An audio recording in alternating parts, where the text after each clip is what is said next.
In this module, I'm going to discuss what blood pressure is, how blood pressure affects us, and its importance, and ways we can improve our blood pressure overall.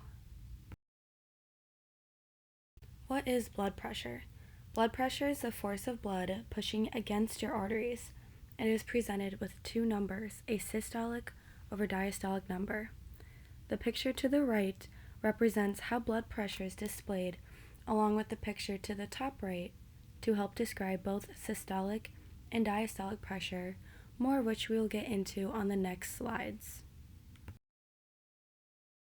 Systolic blood pressure.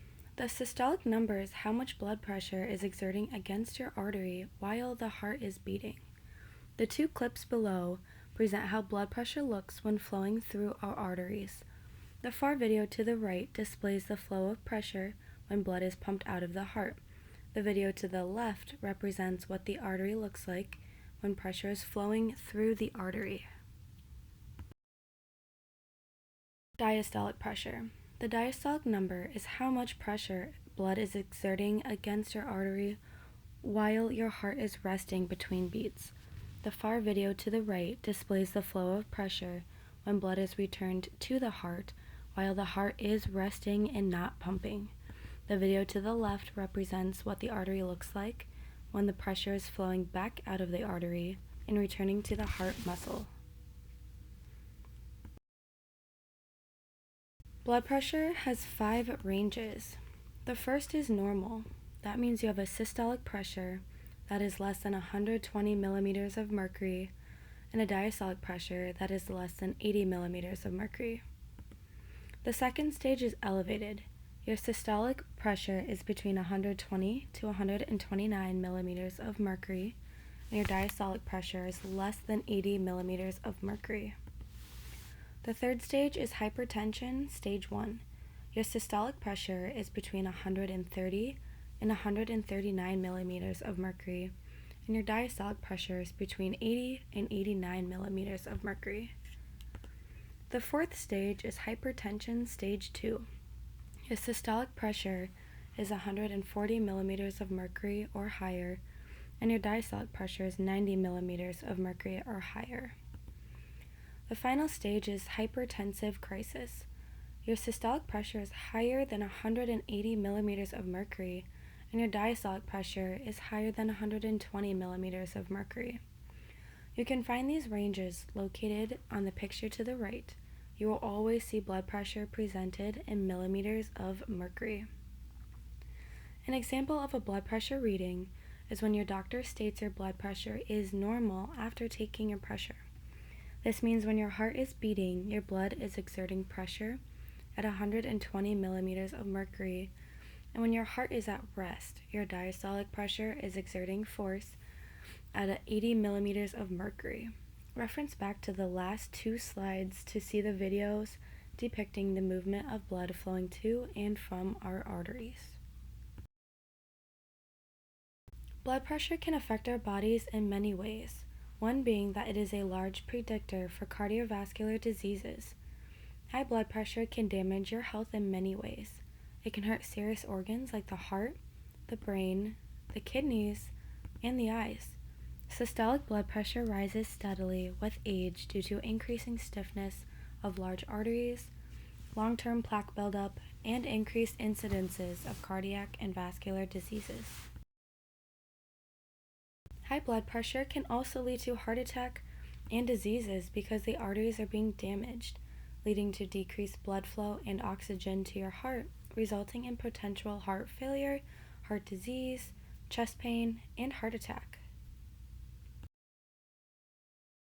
High blood pressure also leads to stroke, brain issues, and kidney disease. High blood pressure can cause the arteries that supply blood and oxygen to the brain to become blocked or burst, resulting in possible stroke, because these brain cells do not get enough oxygen and those cells start to die. Having high blood pressure mid-adult age can result in potential dementia and cognitive function later in life. Also, having high blood pressure can result in kidney disease if it is mixed with having diabetes, because there is a large amount of tension inside the blood vessels that leads to damage. These vessels start to constrict, meaning they close off, which causes the potential kidney failure or stroke. Blood pressure is seen as a main risk factor for stroke and heart disease, which is why it is important to have your blood pressure checked twice a day, in the morning and evening, in order to prevent risk of heart disease or problems.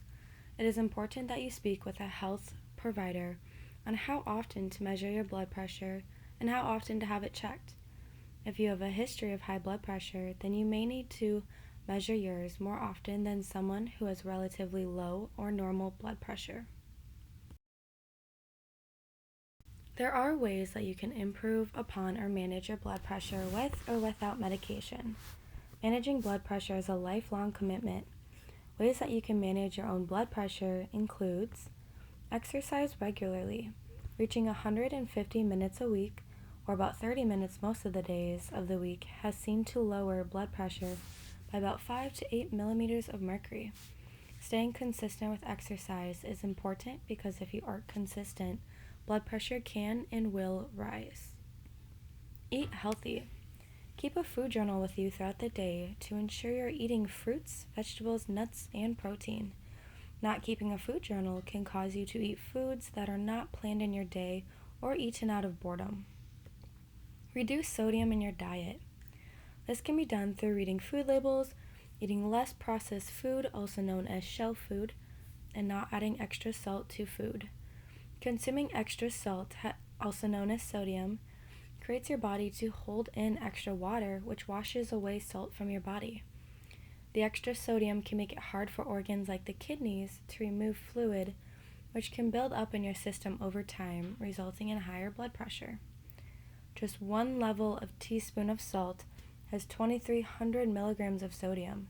You can use herbs or spices to add flavor to your food instead of salt. Limit yourself with how much alcohol you're drinking. Alcohol should be drank in moderation. 1 drink a day for women, 2 drinks a day for men, in order to lower blood pressure. Alcohol increases blood levels of our hormone renin, which is what causes blood vessels to constrict, meaning they become smaller in diameter. The hormone renin also decreases how much fluid our body eliminates as urine. This combination of higher fluid levels in our body and smaller blood vessels is what increases blood pressure.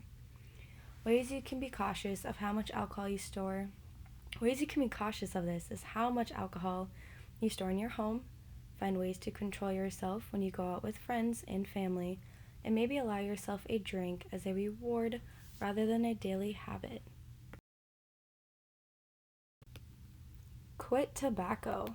Each cigarette you smoke can increase your blood pressure for many minutes after you finish a smoke. The nicotine in cigarettes and other tobacco products makes your blood vessels become narrow and your heart to beat faster, which results in blood pressure becoming higher. Quitting tobacco can reduce heart disease and improve overall health as well as help you live longer. Cut back on your caffeine. Consuming caffeine long-term potentially increases blood pressure. By consuming high amounts of caffeine, you trigger your adrenal glands to secrete adrenaline, which is what causes your heart to beat faster and your blood vessels to narrow, leading to increased blood pressure. Try to find drinks to replace caffeine, such as tea, water, or even flavored water. Reduce your stress. Long-term stress, also known as chronic stress, can lead to high blood pressure, especially if you find ways to cope with stress through consuming unhealthy foods, smoking, or drinking alcohol. Find ways that help you feel relaxed, at ease, and manage your time to incorporate activities throughout the day. Lastly, monitor your blood pressure. This can be done at home, or seeing a physician or provider regularly can help to maintain a healthy blood pressure and ensure you are not at risk for heart disease. When you don't monitor your blood pressure regularly, you run the risk of potential health complications as stated earlier in the presentation. Try and find time to measure your blood pressure once in the morning and once in the evening if you have a kit available at home, or go see a health provider regularly to prevent any potential health complications.